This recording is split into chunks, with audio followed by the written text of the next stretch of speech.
Students ये कुछ special applications हैं टाइम वैल्यू ऑफ मनी की। वेरी फर्स्ट वन देखिएगा, deposits needed to accumulate a future sum. Basically ये एक ऐसी सिचुएशन होगी जिसके अंदर आप लोगों को वो क्वेश्चंस कुछ इस किस्म के आप लोगों को बताएंगे कि फ्यूचर में आप लोगों को एक अमाउंट इकट्ठी रिक्वायर्ड है। लेट्स से आप लोग सोचते हैं कि 3 साल के बाद हमने घर बनाना है, उसके लिए हमें 1 करोड़ रुपया चाहिए, 1.5 करोड़ रुपया चाहिए। तो फ्यूचर में आपको कितनी अमाउंट चाहिए? लेट्स से वो 1 करोड़ चाहिए। आपने एक कार लेनी है, किसी स्टूडेंट ने मुल्क से बाहर जाना है, व्हाट्सएवर इज द केसेस, लेकिन किसी फ्यूचर नीड के लिए आपको एक सम रिक्वायर्ड है। वो आपको उस सिचुएशन के अंदर वो सम गिवन होगा और वो आपको ये भी बता देगा कि मैं जो जिस भी इंस्टीट्यूशन के पास आप जाते हैं उसे कहते हैं हमें इतना सम चाहिए, इतने सालों में चाहिए, कि लेट्स से मुझे 3 साल बाद चाहिए, मुझे 5 साल बाद चाहिए। और बैंक एन भी आपको पता होगा और आपको गिवन होगा कि वो बैंक, वो इंस्टीट्यूशन जिसके साथ आप कंसल्ट कर रहे हैं, वो आपको कितना इंटरेस्ट रेट इस वक्त ऑफर कर रही है। तो आपको आई भी नोन होगा और वो आपसे कहेगा कि आज बताएं कि आज की डेट में मैं आपको कितनी इंस्टॉलमेंट्स जमा करवाना शुरू करूं कि मुझे फ्यूचर में इतने पैसे मिल जाएं। इस तरह की सिचुएशन होगी, केसेस डेवलप किए गए होंगे, उसके अंदर आप लोग फॉर्मूलाज जो अप्लाई कर सकते हैं वो चेक कीजिएगा। इसके अंदर बेसिकली बस एक हिंट सा याद रखिएगा कि जो फ्यूचर अमाउंट है वो आपको कुछ सालों के बाद चाहिए और पेमेंट्स आप आज की डेट में करने के लिए तैयार हैं। अपने घर पाओ जाके आपसा बात कितना होया उतार किसे नु नहीं लबना चुप करके अंदर बाड़ी में तो मस्जिद बाहर नहीं करना दसो मेरे हमसाए की करते पे सारे आप हजारा बंदे मरते पे वो धमाल ते भी नचती नहीं पई आवाज आ रही है कल मासर की तो सियासत दी।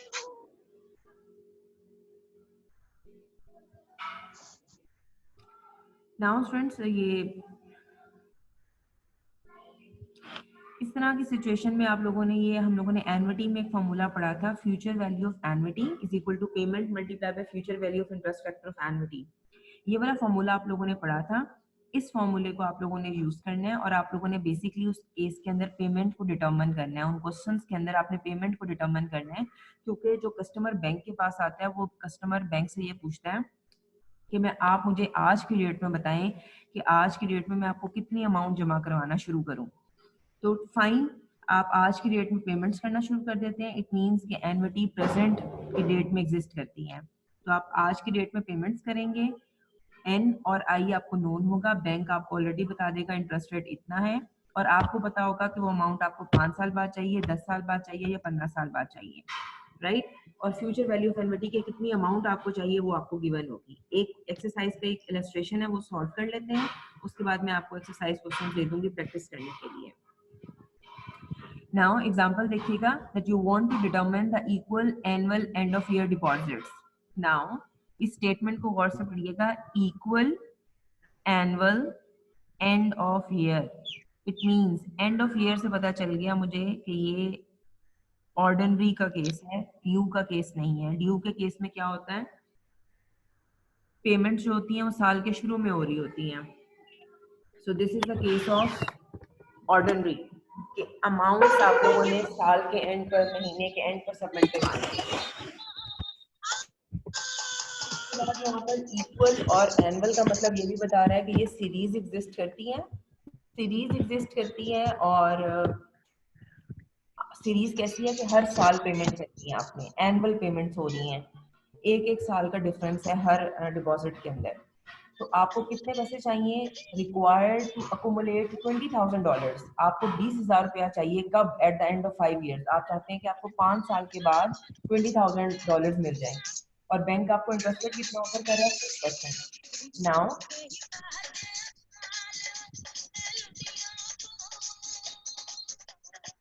Just plug in the values in the formula.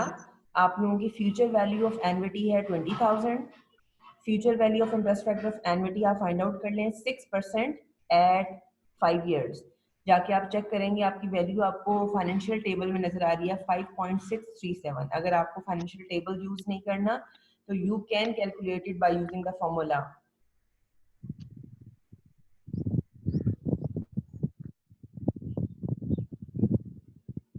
ये देखिएगा स्टूडेंट्स, ये वैल्यू हम लोगों ने कैलकुलेट की है, तो आपके पास पेमेंट आ गई है $3,547.93 कि आप अगले 5 सालों तक ये 3547 रुपए हर साल डिपॉजिट करवाएंगे।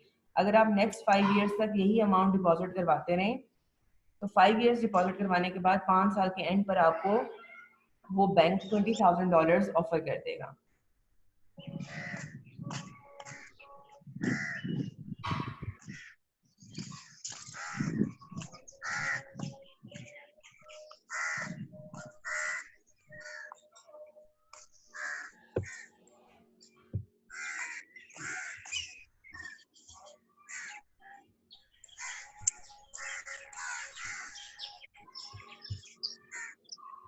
क्वेश्चंस के साथ ही क्या हो रहा है बेटा, स्क्रीन ऐसे क्यों हो जाती है बार बार?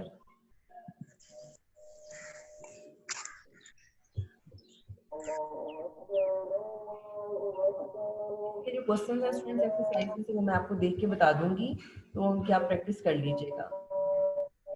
लास्ट क्वेश्चन इस केस में अब आपके पास सेम एनविटी का फॉर्मूला यूज करना है। आप लोगों ने केस टोटली ऑपोजिट है। तो देखिएगा इसमें ऐसे सिचुएशन होगी, लास्ट केस में था कि वैल्यू फ्यूचर वैल्यू शुरू में एनविटी आपकी प्रेजेंट में एग्जिस्ट कर रही थी, इसमें टोटली उसका ऑपोजिट होगा। इसमें सिचुएशन ऐसी होगी कि आप लोगों को एक लोन गिवन होगा। इनफैक्ट क्वेश्चन के ऊपर लिखा ही होगा कि लोन अमोर्टाइजेशन शेड्यूल बना दें। तो इसमें ये सिचुएशन है कि अगर आप बैंक से लोन लेते हैं, लेट्स से कि आपने बैंक से लोन लिया है 50,000 रुपीज का, आपने कार लेनी थी, आपने बाइक लेनी है, आपने घर बनाना है, आपने कंस्ट्रक्शन करनी है, आपने रेनोवेशन करनी है, आपने प्रोडक्शन प्लांट लगाना है, किसी भी चीज के लिए आपको पैसों की जरूरत है और आप बैंक के पास जाते हैं कि मुझे लोन चाहिए। ओके, बैंक से लोन लेना है, लेट से मुझे 50,000 का लोन चाहिए, 50,000 का लोन है। अब आप बैंक आपसे पूछेगा कि आप ये लोन कितने अरसे में वापस करेंगे, आप बताएंगे कि जनाब 3 साल, 4 साल, 5 साल, कितने सालों में मैं लोन वापस करूंगा। बैंक से जब आप लोन लेने लगते हैं तो बैंक आपको इंटरेस्ट रेट भी बता देता है कि हमारे यहाँ इतना इंटरेस्ट हम चार्ज करते हैं, 10% है, 12 है, 16 है, 18 है। तो आई भी आपको इस केस में नोन होगा। अगेन आपसे कहा जाएगा कि आप पेमेंट कंप्यूट करें। इट मींस कि आप बैंक से ये पूछेंगे कि बैंक मुझे इंस्टॉलमेंट बता दें, कितनी इंस्टॉलमेंट मुझे जमा करवानी पड़ेगी। तो आपने खुद डिसाइड करना है कि आप इंस्टॉलमेंट मंथली सबमिट करवाएंगे, क्वार्टरली सबमिट करवाएंगे, ईयरली सबमिट करवाएंगे। तो हर कस्टमर की पेइंग कैपेसिटी के ऊपर डिपेंड करता है कि कस्टमर कितना पे कर सकता है, कब पे कर सकता है। जैसे सैलरीड पर्सन है तो वो हर महीने भी पे कर सकता है, लेकिन अगर कोई जमींदार है तो डेफिनेटली वो हर 6 मंथ्स के बाद पे कर सकता है, तो वो बाय एनुअली पेमेंट्स करेगा। तो जो भी केस हो उस हिसाब से हम चेंजेस कर लेंगे। फिलहाल फॉर्मूला उस केस में क्या यूज होगा, जब भी कहीं वो लोन का वर्ड डाल दे और वो कहे कि इसकी पेमेंट निकालें, तो आपने प्रेजेंट वैल्यू ऑफ एनविटी का फॉर्मूला लगाना है। Present value of annuity is equal to payment into present value interest factor of annuity. ये आपका, अगर जो बंदा फाइनेंशियल टेबल यूज कर रहा है उसके पास ये फॉर्मूला गिवन होगा। अब इसमें क्या है स्टूडेंट्स, आई और एन आपको नोन है, आप पीवीआईएफए का फैक्टर कैलकुलेट कर लें या फाइनेंशियल टेबल से उसकी फिगर देख लें, और जो लोन है that is your present value of एनविटी। Loan लिखें वहां पर और पेमेंट डिटरमिन कर लें। यहाँ पर एक केस हमें गिवन है, उस केस का सोल्यूशन देखिएगा, इस तरह आप लोगों की पेमेंट निकलेगी। Payment is equal to present value of annuity divide by PVIFA. Question में केस क्या है स्टूडेंट्स, हमारे पास केस है जनाब इस तरह का, as just stated you want to determine the equal annual end of year payments. Again equal annual means series exist करती है, एनुअली मींस पेमेंट्स आप लोगों ने हर महीने, हर एंड कर, साल के एंड पे करनी है। एनुअल मींस साल के एंड पे करनी है। End of year payments means ordinary annuity का केस है। नेसेसरी टू अमोर्टाइज फुली, कितना लोन है, $6,000 का लोन है। सो लोन है 6,000 का, प्रेजेंट वैल्यू ऑफ एन्युटी आ गई 6,000 और 10% इंटरेस्टेड बैंक चार्ज कर रहा है, और कितने सालों में रीपेमेंट करनी है, 4 इयर्स में। सो पीवीआईएफए का फैक्टर 10% एट 4 वीकर आ जाएगी 3.17। इसको जब आपके पास फुर्सत हो टाइप टेबल से चेक कर लीजिएगा फॉर्मूला, अगर आप कैलकुलेट करना चाहें तो कैलकुलेट भी करके देख लीजिएगा कि इसका आंसर 3.17 आता है। 6,000 divided by 3.17, the payment would be 1892। It means कि उस इंडिविजुअल को, जो क्रेडिटर है हमारा, जो हमारे से लोन मांगने आ गया बैंक से, उसको जरूरत है कि वो 1892 रुपए की किस्त हर साल जमा करवाएगा। 1892 रुपीज हर साल जमा करवाएगा अप टू 4 इयर्स, 4 साल जमा करवाएगा तो उसका पूरा पूरा लोन 6000 का रीपे हो जाएगा। समटाइम्स होता है स्टूडेंट्स इन क्वेश्चंस के अंदर वो आपसे ये कहते हैं कि लोन अमोर्टाइजेशन शेड्यूल भी बना दें। लोन अमोर्टाइजेशन शेड्यूल का मतलब ये होता है कि आप एग्जैक्टली पूरी पिक्चर डिपेक्ट करें कि 6000 का लोन कितना अदा होगा, कितनी किस्तें होंगी, हर किस्त के अंदर इंटरेस्ट कितना होगा, मतलब बैंक की जो अर्निंग्स हैं वो कितनी हैं, और हर किस्त में हमारी प्रिंसिपल अमाउंट कितनी पे ऑफ हो रही है। तो उसके लिए हम ये बेसिकली एक 6 कॉलमर शीट है, ये वाली शीट डेवलप करते हैं।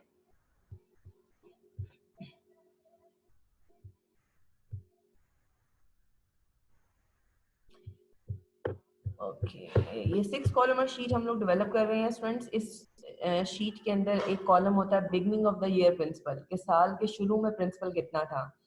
डेफिनेटली अब डे फर्स्ट पर पूरा का पूरा आपने कितना लोन वापस करना है, 6000 का लोन वापस करना है। So and of the year 1 आपको नजर आ रहा होगा 6000 का लोन वापस करना है। लोन पेमेंट्स नेक्स्ट कॉलम है हमारे पास, ये आपकी इंस्टॉलमेंट है, ये आपने इंस्टॉलमेंट अभी कैलकुलेट किया है कि अगले 4 सालों में कस्टमर को 1892 रुपए की किस्त हर साल अदा करनी है, हर साल के एंड पर। तो हमने 1892 इंस्टॉलमेंट राइट डाउन कर ली नेक्स्ट कॉलम। उसके बाद है इंटरेस्ट और प्रिंसिपल का पोर्शन। इंटरेस्ट और प्रिंसिपल बेसिकली जो आपकी इंस्टॉलमेंट होती है, one time instalment of 1892 that contains interest and the principal factor. It means कि जो आप इंस्टॉलमेंट पे कर रहे हो तो एक्चुअली बैंक को, उस इंस्टॉलमेंट में एक पोर्शन होता है बैंक की इनकम का, कि बैंक कितना अर्न कर रहा है, वो उसे हम कहते हैं इंटरेस्ट। और एक होता है प्रिंसिपल, कि आपने ओरिजिनल जो लोन है उसकी कितनी अमाउंट पे ऑफ की है। तो इसको किस्त में से हमने सेपरेट करना है। इसको किस्त में सेपरेट करने का तरीका ये होता है कि जो आपका फर्स्ट कॉलम है beginning of the year principal, जैसे 1 उस कॉलम को एड्रेस किया गया है, इस कॉलम का आप जो आपका इंटरेस्ट रेट है उसको अप्लाई करते हैं। इस केस के अंदर हमारा इंटरेस्ट रेट था 10%। सो आप 10% लें। मैम जी मैम स्क्रीन नजर नहीं आ रही। क्यों क्यों नजर नहीं आ रही भाई? स्क्रीन नजर क्यों नहीं आ रही? शो नहीं हो रही मैम यहाँ पे। अब नजर आ रही है? Yes ma'am. Yes ma'am. अच्छा, सो ये जो beginning of the year principal year first में 6000 था जो आपने पे ऑफ करना था। उसके बाद लोन पेमेंट या लोन इंस्टॉलमेंट जो 1892 की इंस्टॉलमेंट है, 4 सालों में इंस्टॉलमेंट सेम रहती है, कभी भी चेंज नहीं होती। तो आपने जैसे आपका लोन सैंक्शन हो जाता है, पेमेंट्स आपको पता चल जाती हैं कि इतने इतने साल में वापस करना है। तो पहले साल के एंड पे भी आप 1892 रिटर्न करेंगे, दूसरे साल के एंड पे भी 1892, थर्ड एंड फोर्थ ईयर में भी आपको कॉलम्स में वही नजर आ रहा होगा। अब हमने इंटरेस्ट कैलकुलेट करना है। इंटरेस्ट इस केस में था 10%। सो आपने 10% basically beginning of the year principal का 10% कंप्यूट कर लें। तो 6000 का 10% कितना बनता है, कैलकुलेट कीजिएगा, 600 बनता है। तो 10% ऑफ 6600। इसका मतलब ये है कि 1892 की जो हम किस्त दे रहे हैं उसमें 600 तो सिर्फ और सिर्फ बैंक की इनकम है। बैंक अपना कमीशन रख लिया है कि मैं आपको पैसा जो प्रोवाइड कर रहा हूँ, सर्विसेज प्रोवाइड कर रहा हूँ, उसका उसने कमीशन 600 रख लिया। तो फिर इसका मतलब है बैंक ने ओरिजिनल अमाउंट हमने कितनी रिटर्न की है, 1892 माइनस 600। 1892 इंस्टॉलमेंट में से ये इंटरेस्ट का पोर्शन माइनस कर दें, आपके पास प्रिंसिपल अमाउंट आ जाएगी कि ये वो अमाउंट है जो आपने इस वक्त लोन की वापस की है। तो पहले साल के एंड पर पैसे आपने वापस किए हैं बैंक को 1292, इट मींस 1292 रुपए वापस किए हैं पहले साल के एंड पर। लास्ट कॉलम है end of the year principal, कि अब बताएं अब आपका कितना लोन बाकी रह गया है। तो 6000 में से 1292 आपने माइनस किया तो आपको पता चला कि 4707 रुपए वापस रह गए हैं। कि अब आपके कस्टमर के ऊपर लाइबिलिटी है कि उसने 4707 का लोन वापस करना है। जो फर्स्ट ईयर का एंडिंग बैलेंस है, पहले साल का एंडिंग बैलेंस दूसरे साल का बिगनिंग बैलेंस बन जाएगा। तो आप देख रहे होंगे फर्स्ट ईयर की आखिरी फिगर सेकंड ईयर की फर्स्ट फिगर बन गई है।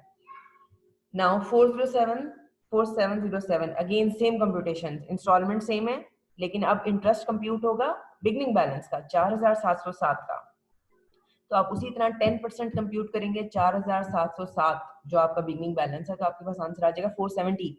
इस साल बैंक ने इंटरेस्ट लिया है 470 रुपए, तो 1892 की किस्त में 470 रुपए इंटरेस्ट हो गया, तो बाकी प्रिंसिपल अमाउंट कितनी हो गई 1422, माइनस करके देख लें 1422 रुपए किस्त है। अगेन बिगनिंग में से प्रिंसिपल अमाउंट माइनस करें, you will get the end of the year balance. अब इसमें स्टूडेंट्स एक प्रॉब्लम होती है, इसी तरह 4 सालों में वापस करना है तो 4 सालों का रीपेमेंट शेड्यूल कंप्लीट करेंगे आप, 10 इयर्स में रिटर्न करना है तो 10 इयर्स का बना लें, लेकिन आखिरी साल में आपका बैलेंस नील आना चाहिए कि हाँ सारा लोन पे ऑफ हो गया, 6000 का 6000 पे ऑफ हो गया। लेकिन इसमें स्टूडेंट्स क्योंकि पॉइंट्स में फिगर आ जाती है, इट मींस जब आप लोग इसको क्वेश्चंस को न्यूमेरिकली अपनी मैनुअली सॉल्व कर रहे होंगे तो आपके पास कुछ ना कुछ डिफरेंस आ रहा होगा। वो तमाम स्टूडेंट्स जो पॉइंट के बाद 4 डिजिट्स को लेके चल रहे होंगे उनका जो डिफरेंस होगा वो कम होगा, मतलब 100-200 रुपए का डिफरेंस आएगा। तो अगर 100-200 का डिफरेंस आए तो उसको हम इग्नोर कर देते होते हैं क्योंकि ये पॉइंट्स की वजह से, डेसिमल्स की वजह से एरर आ रहा है। लेकिन अगर डिफरेंस इससे कहीं ज्यादा हो तो फिर इट मीन्स कि आपको मजीद एक्यूरेसी के साथ चलने की जरूरत है या कहीं ना कहीं आप मिस्टेक कर रहे हैं। अब इसमें स्टूडेंट्स एक जो है ऑब्जेक्टिव पॉइंट ऑफ व्यू से अगर आप डिस्कस करना चाहें तो वो देखिएगा, इंटरेस्ट और प्रिंसिपल अमाउंट के कॉलम को गौर से देखें। इंटरेस्ट का जो कॉलम होता है ना, बैंक शुरू के अरसे में ज्यादा पैसे चार्ज करता है और बाद के अरसे में कम पैसे चार्ज करता है, क्योंकि बैंक को डर होता है कि कस्टमर डिफॉल्ट ना कर जाए तो मैं शुरू में अपनी अर्निंग्स रिसीव कर लूँ। तो बैंक हमेशा जो, अगर आप इंटरेस्ट का कॉलम देखें तो वो शुरू के सालों में ज्यादा ले लेता है इनकम और अपनी इनकम आहिस्ता आहिस्ता उसकी कम हो रही होती है, तो ये वैल्यूज डिक्रीज कर रही है with the passage of time. जबकि जो प्रिंसिपल का कॉलम होता है वो आहिस्ता आहिस्ता वक्त के साथ इंक्रीज कर रहा होता है। शुरू में कस्टमर कम लोन की प्रिंसिपल अमाउंट दे रहा होता है और एंड में उसकी प्रिंसिपल अमाउंट्स बढ़ रही होती हैं। तो ये बेसिकली रेसिप्रोकल मूव करते हैं एक दूसरे के, इंटरेस्ट एंड प्रिंसिपल कॉलम। तो जब कभी आप कंप्यूट कर रहे हो, जैसे अगर आप सेकेंड ईयर का कंप्यूट कर रहे हैं तो अगर इंटरेस्ट पहले वाले से बढ़ जाए तो इट मीन्स आप गलती कर रहे हैं, प्रिंसिपल पहले वाले से कम हो जाए तो भी आपको पता चल जाएगा कि मैंने गलती कर दी है। तो वहीं पर उसी साल में कंप्यूटेशंस करते हुए आप उसको चेक भी कर सकते हैं कि मैंने ठीक किया या गलत किया। तो लोन अमोर्टाइजेशन शेड्यूल के क्वेश्चंस भी मैं आपको एक्सरसाइज में से दे देती हूँ कि ये वाले क्वेश्चंस आप ट्राई कर लें। शुरू में सिर्फ वही क्वेश्चंस ट्राई कीजिएगा जिनमें नंबर ऑफ इयर्स कम हो, 3 साल या 4 साल का लोन वापस कर रहे हो, ताकि उसका शेड्यूल बना के देख लें। वो बन गया तो फिर रिमेनिंग भी क्वेश्चंस आपसे सॉल्व हो जाएंगे। ठीक हो गया। उसके बाद सेकेंड लास्ट लास्ट केस है। ये कुछ ऐसे केसेस हैं स्टूडेंट्स जिसमें सीरीज एग्जिस्ट करती है और आप लोगों से कहा जा रहा है कि इंटरेस्ट रेट कंप्यूट कर दें। ये मेरे पास एक क्वेश्चन है, इसकी हेडिंग क्या है? हेडिंग है जनाब इंटरेस्ट और you need to calculate the growth rates. IKGR जो मर्जी कह दें, उस क्वेश्चन में डिफरेंट नाम होगा, अपॉर्चुनिटी रेट होगा, ग्रोथ रेट होगा, डिस्काउंट रेट होगा, वो कहेगा ये कैलकुलेट करते हैं।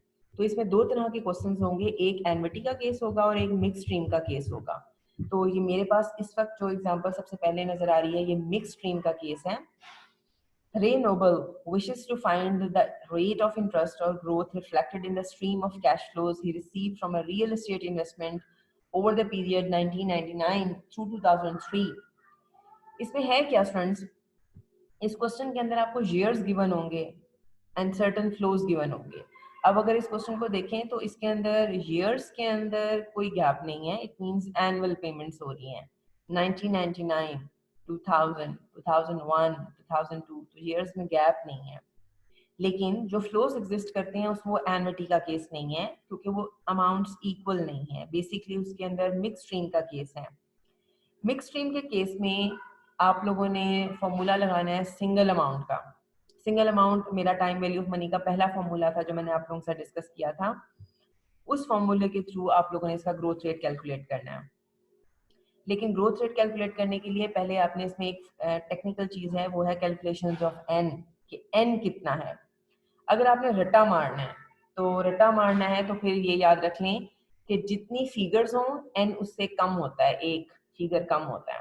जैसे इसमें फिगर्स कैलकुलेट करें 1 2 3 4 5 फिगर्स हैं तो एन कितना होगा 4। अगर एक क्वेश्चन है उसमें 10 कैश फ्लोज गिवन है तो उसमें n होगा 9, 11 फिगर्स हैं तो n होगा 10, ऑटोमेटिकली एक फिगर कम होती है। और अगर कॉन्सेप्ट को समझना है कि ऐसा क्यों है तो फिर उसकी और रीजन सुनिएगा। 1999 से 2000 तक एक साल बनता है, तो हमने लिखा 1999 to 2001 year, 2000 to 2001 second year, 2001 to 2003 third year, and 2002 to 2003 4 years. Actually the gap covered by within the 2 years is considered as 1 year. तो इस वजह से यहाँ पे n आपका एक कम होता है। अब इसमें आपने करना क्या स्टूडेंट, सिंपल फॉर्मूला लगाएं सिंगल अमाउंट का, future value is equal to present value into 1 PVIF. मैं टेबल यूज करती हूँ तो मैं टेबल का फॉर्मूला आप लोगों को बता दी है। अब इसमें स्टूडेंट्स प्रॉब्लम ये है कि आपने प्रेजेंट वैल्यू और फ्यूचर वैल्यू को डिटरमाइन करना है कि प्रेजेंट वैल्यू कौन सी होगी और फ्यूचर वैल्यू कौन सी होगी। तो देखिएगा, जो आपका मोस्ट अर्लीस्ट ईयर होता है ना उसको हम प्रेजेंट वैल्यू मानते हैं, और जो मोस्ट लेटेस्ट ईयर होता है उसको हम फ्यूचर वैल्यू मानते हैं। ठीक हो गया? ठीक हो गया बेटा? Yes ma'am. हाँ, तो अर्लीस्ट ईयर है आपका प्रेजेंट वैल्यू बन जाएगा और लेटेस्ट ईयर आपकी फ्यूचर वैल्यू बन जाएगा। नाउ मतलब पहला और आखिरी साल आपने याद रखना है, पहला और आखिरी साल, मतलब दरमियान वाली फिगर्स में से कोई प्रेजेंट वैल्यू या फ्यूचर वैल्यू नहीं बन सकती।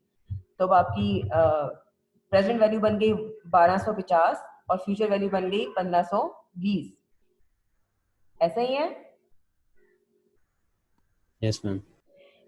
जो सबसे लेटेस्ट ईयर होगा, जैसे 2003 गिवन है, ये मेरी फ्यूचर वैल्यू है 1520, और 1999 की जो फिगर है 1250 वो मेरी प्रेजेंट वैल्यू है। ठीक है, सबसे आखिरी फिगर प्रेजेंट वैल्यू, सबसे ऊपर वाली फिगर है प्रेजेंट वैल्यू है। डिवाइड कर लें, 1250 डिवाइड बाय 1520, फैक्टर आ गया आपके पास 0.822। 1250 divide by 1520, you will get the factor 0.2822। अब आपने सिंपल पीवीआईएफ का टेबल निकालें। आपको n पता है 4, n की कैलकुलेशंस मैंने अभी थोड़ी देर पहले डिस्कस की हैं कि जितनी कैश फ्लोज हो उससे एक पीरियड कम n होता है आपका। पीवीआईएफ का टेबल ओपन करें और उसमें n4 के सामने ढूंढना शुरू कर दें 0.822 कहाँ है। तो 0.822 जहां कहीं आपको मिल जाए उसके ऊपर वाला कॉरेस्पॉन्डिंग इंटरेस्ट रेट लोकेट कर लें, वो एक्चुअली आपका ग्रोथ रेट है, आपका इंटरेस्ट रेट है। इस केस के अंदर 0.822 आपको टेबल में नहीं मिलेगा, आपको टेबल में मिलेगा 0.823। तो छोटा छोटा सा डिफरेंस है। तो इस और वो आपको मिलेगा इंटरेस्ट रेट 5% पर। इसको काइंडली चेक कीजिएगा जब आपके पास फाइनेंशियल टेबल भी हो। तो इसमें हम कहते हैं ग्रोथ रेट है आपका 5%। और अगर इसमें आ जाए एन्युटी का केस, ये मेरे पास लास्ट एग्जांपल है कि अगर इसमें एन्युटी का केस आ जाए तो आप लोगों के लिए बहुत सहूलत है, क्योंकि एन्युटी के केस में हम simple present value of annuity का फॉर्मूला अप्लाई करेंगे। मिक्स स्ट्रीम हो तो सिंगल अमाउंट का फॉर्मूला, और अगर एन्युटी का केस हो तो फिर प्रेजेंट वैल्यू ऑफ एन्युटी का फॉर्मूला। एग्जांपल देखिएगा, Jain Jacobs can borrow 2000 to be repaid in equal annual end of year amounts of 514.14। Payment भी बता दिया उसने, पेमेंट है 514.14, एन भी बता दिया for the next 5 years। But what she wants to know, जानना क्या चाहती हैं, she wants to find the interest rate on this loan. वो जानना चाहती हैं कि मेरे इस लोन के ऊपर इंटरेस्ट रेट कितना लग रहा है। इट मींस बैंक ने उनको किस्त बता दी है कि 514 रुपए की किस्त है, लोन आपका 2000 रुपए है, 5 सालों में आपने वापस करना है, but she wants to know कि इंटरेस्ट कितना लगेगा। सो फॉर्मूले में वैल्यूज प्लग इन करें, PVIF factor PVA divided by payment. 2000 का लोन है, पेमेंट है 514 की, फैक्टर निकलता है आपका 3.890। आपने पीवीआईएफ का टेबल उठाएं, present value interest factor of annuity table निकालें, 5 n5 के सामने ढूंढना शुरू करें 3.89 को, 3.89 को ढूंढना शुरू करें, जहां कहीं पर वो मिल जाए उसके ऊपर वाला आई नोट कर लें, वो आपका इंटरेस्ट रेट होगा। जैसे इस केस में इन्होंने सॉल्व करके बताया हुआ है कि वो आई 9% है अप्रोक्सीमेटली। सो हम कहेंगे ग्रोथ रेट, इंटरेस्ट रेट इस केस में कितना है 9%। नाउ स्टूडेंट्स ये बेसिकली मेरी तरफ से तो ये चैप्टर खत्म हो गया। ओ अच्छा, इसमें सॉरी, इसमें ना एन को भी फाइंड आउट करना है। स्टूडेंट्स एक केस ऐसा भी है कि अगर इसी केस में आपको एन फाइंड आउट करने को दिया जाए, can you see this screen? एक और एग्जांपल है मेरे सामने, उसमें उसी तरह लोन दिया गया है। लोन अब कितना है 25,000 का, किस्त कितनी है 4,800 की।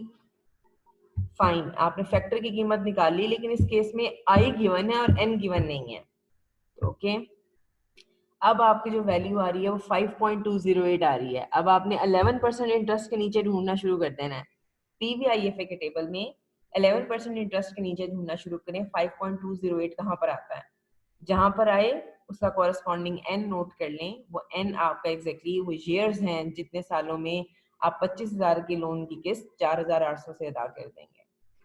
ठीक, मैं आपको एक्सरसाइज में जो मेरे पास क्वेश्चंस हैं वो मैं आप लोगों के साथ शेयर कर लेती हूँ। मेरे पास है 10th एडिशन, तो मैं एक्सरसाइज के क्वेश्चंस शेयर कर रही हूँ, लेकिन उसमें एक आसानी ये भी है स्टूडेंट्स के जो क्वेश्चंस होते हैं उनके टॉप पे लिखा होता है कि ये क्वेश्चन कौन सा है, किस तरह सॉल्व होना है, उसका फॉर्मूला साथ गिवन होता है। जैसे अब इस वक्त अगर आपको नजर आ रहा हो तो ये ऊपर लिखा हुआ है फ्यूचर वैल्यू कैलकुलेशंस। तो इस तरह मैं क्वेश्चंस दे देती हूँ, एक एक दफा क्वेश्चन सॉल्व करें, और अगर क्वेश्चन सॉल्व ना हो तो फिर काइंडली मुझे बताइएगा, जरूर ग्रुप में टेक्स्ट कर दीजिएगा, मैं आपके साथ सोल्यूशन डिस्कस कर लूंगी उन्हीं क्वेश्चंस का। एक एक क्वेश्चन Okay, सॉल्व ma'am. करें और फिर उसके बाद मैं रिमेनिंग एक्सरसाइज में से क्वेश्चंस दे दूंगी, उनकी काइंडली प्रैक्टिस करके असाइनमेंट्स बना लीजिएगा। ठीक हो गया? Okay, ma'am. और जिंदगी में कोई गम? No, ma'am. गम ही गम है। जी बेटा। मैम ये बुक फेसबुक पे व्हाट्सएप पे शेयर कर दीजिए। जी थोड़ा सा ऊंची बोलिएगा बेटा। मैम ये बुक जो पीडीएफ में है ये व्हाट्सएप पे शेयर कर दीजिएगा। अच्छा 10th एडिशन शेयर कर दूँ, ये हो जाएगी? अच्छा खासी है। Yes ma'am. चलें ठीक है, मैं अपनी वाली बुक शेयर कर लेती हूँ आप लोगों के साथ। मैम जो ओके हमारे मैम। पास टाइम दे अच्छा, और अब क्वेश्चन आप देखने लोगों ने से प्रॉब्लम्स जो हैं वो आज ही कम्युनिकेट करने हैं, सारी क्लास में इन्फॉर्म कर दें, क्योंकि कल फिर मैंने नेक्स्ट चैप्टर स्टार्ट करवाना है। कल भी आप 1 बजे काइंडली ऑनलाइन रहिएगा जूम पे, मैं आप लोगों को एट 1 आप लोगों की क्लास लूंगी। ओके ठीक हो गया बेटा, थैंक यू। मैं क्वेश्चंस आप लोगों को भी टेक्स्ट कर देती हूँ। Okay ma'am. वालेकुम। वालेकुम अस्सलाम।